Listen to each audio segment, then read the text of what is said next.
صلی اللہ علیہ وسلم نے ارشاد فرمایا جب بندہ صبح اٹھتا ہے نا صبح،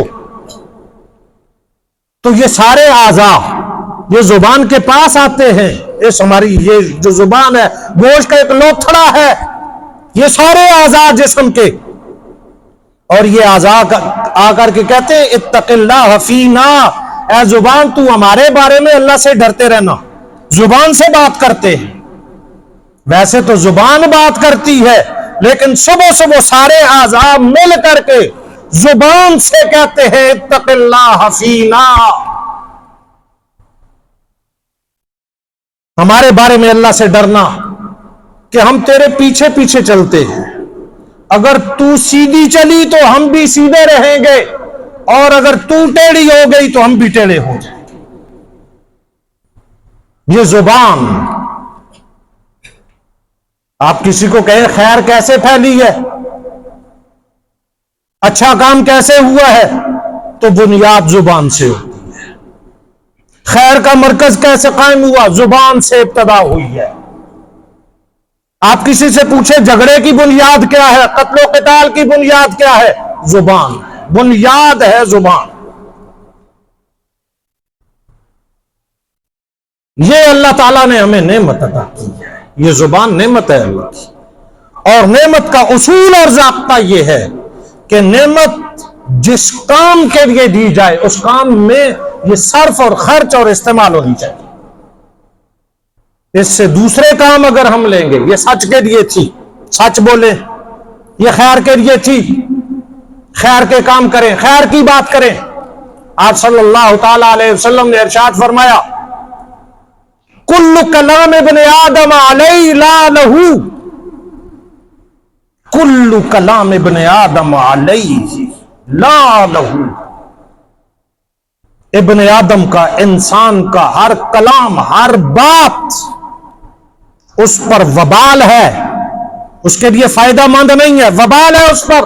ہر بات اس کے لیے نقصان ہے، ضرر ہے، وبال ہے. لا لہو، فائدہ مند نہیں ہے. لیکن تین چیزیں،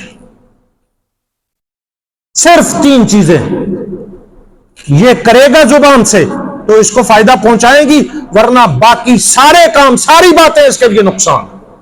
نمبر ایک، امر بالمعروف ونہی عن المنکر وذکر اللہ. یہ زبان سے کسی کو کوئی بھی نیکی کی، خیر کی، بھلائی کی، اچھے اخلاق کے ساتھ بات کرے گا، یہ اس کے لیے مفید ہے، فائدہ مند ہے. کوئی نیکی کی بات کرے گا، کوئی خیر کی بات کرے گا، کوئی کسی کے بھلے کی بات کرے گا، تو یہ اس کے لیے، یہ کلام اس کے لیے فائدہ مند ہے. وَنَهْيٌ عَنِ الْمُنْكَرِ، کوئی کسی کو نقصان سے بچائے گا، زبان سے دعوت دے گا کہ یہ تیرے لیے نقصان ہے، یہ کام ٹھیک نہیں ہے، یہ برائی ہے. نہیں عن المنکر، برائی سے روکنے کی جتنی باتیں یہ کرے گا یہ اس کے لیے فائدہ مند ہوگی، باقی ساری باتیں اس کے لیے نقصان. اور تیسری بات ذکر اللہ، یہ زبان سے اللہ کا ذکر کرے گا، یہ فائدہ مند ہے.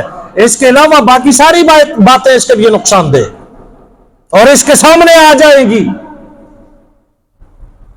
باقی باتیں زبان سے جو ہم کرتے ہیں،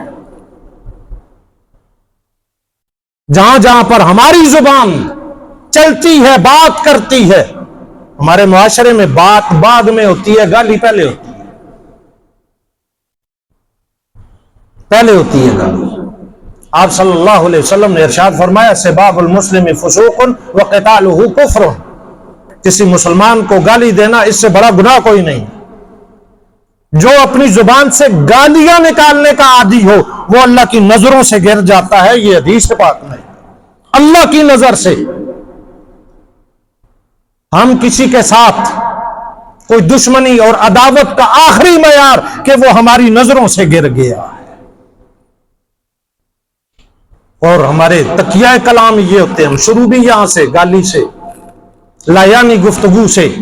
امام الانبیاء حضرت محمد مصطفیٰ صلی اللہ علیہ وسلم نے ارشاد فرمایا من حسن اسلام المرء ترکہ ما لا یعنی،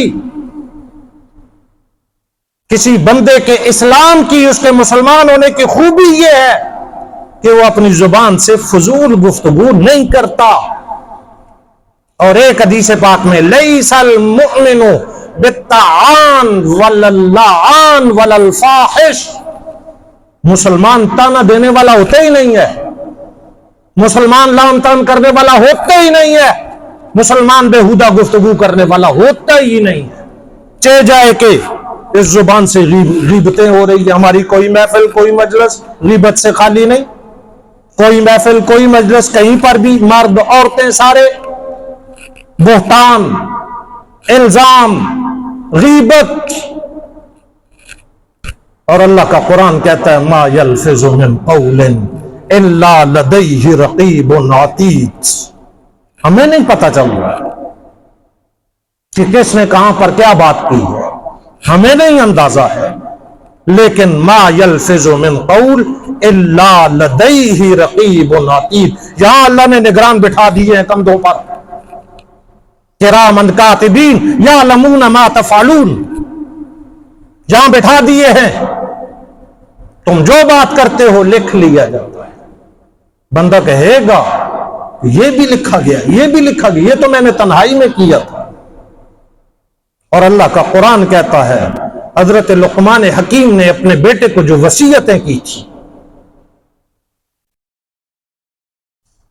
ان میں ایک وصیت یہ ہے یا بنیا انہا ان تکو مثقال حبۃ من خردل او تکن فی السماوات او فی الارض یأتی بہ اللہ. کوئی نیکی کوئی برائی آسمان کے کسی کنارے پر ہوگی، زمین کے کسی چپے پر ہوگی، کسی پہاڑ کی غار میں ہوگی، فضا ہوا خلا میں ہوگی، اللہ وہ نیکی بھی قیامت کے دن لے آئے گا، اللہ وہ بدی بھی قیامت کے دن سامنے لے آئے گا. اس لیے یہ زبان یہ اللہ تعالیٰ کی بہت بڑی نعمت ہے. ہم اگر اپنے معاشرے میں خیر پھیلانا چاہتے ہیں، اپنے گھروں میں خیر پھیلانا چاہتے ہیں، اپنے اداروں میں خیر پھیلانا چاہتے ہیں، جہاں جہاں پر ہم ہیں وہاں ہم خیر کی آبیاری چاہتے ہیں، تو اس کی بنیاد زبان سے. اچھے اخلاق، اچھا کلام، اچھی گفتگو، اچھے الفاظ، اچھا لہجہ، اور خیر پھیلتی چلی جائے گی. اور جہاں جہاں پر ہم شر دیکھ رہے ہیں، برائی دیکھ رہے ہیں، اس کی بنیاد زبان ہے. زبان کو ہم اپنے قابو میں کر لیں، اپنے کنٹرول میں کر لیں. اس سے وہ کہیں جو اللہ اور اس کے رسول صلی اللہ علیہ وسلم نے ہمیں کہنے کا کہا ہے، اور فضول گفتگو نہ کریں. تو یہ ہماری نجات کے لیے کافی ہے کہ نبی کریم صلی اللہ علیہ وسلم نے ارشاد فرمایا کہ اگر نجات چاہتے ہو تو اپنی زبان کو اپنے قابو میں کر لو، نجات چاہتے ہو تو اپنے گھر کو اپنا ٹھکانہ بنا لو، بغیر ضرورت کے گھروں سے باہر نہ نکلو. نجات چاہتے ہو تو اپنے گناہوں پر رونا سیکھ لو. اللہ دنیا کے غموں سے بھی نجات عطا کرے گا، اللہ آخرت کی مشکلات میں بھی نجات عطا کرے گا.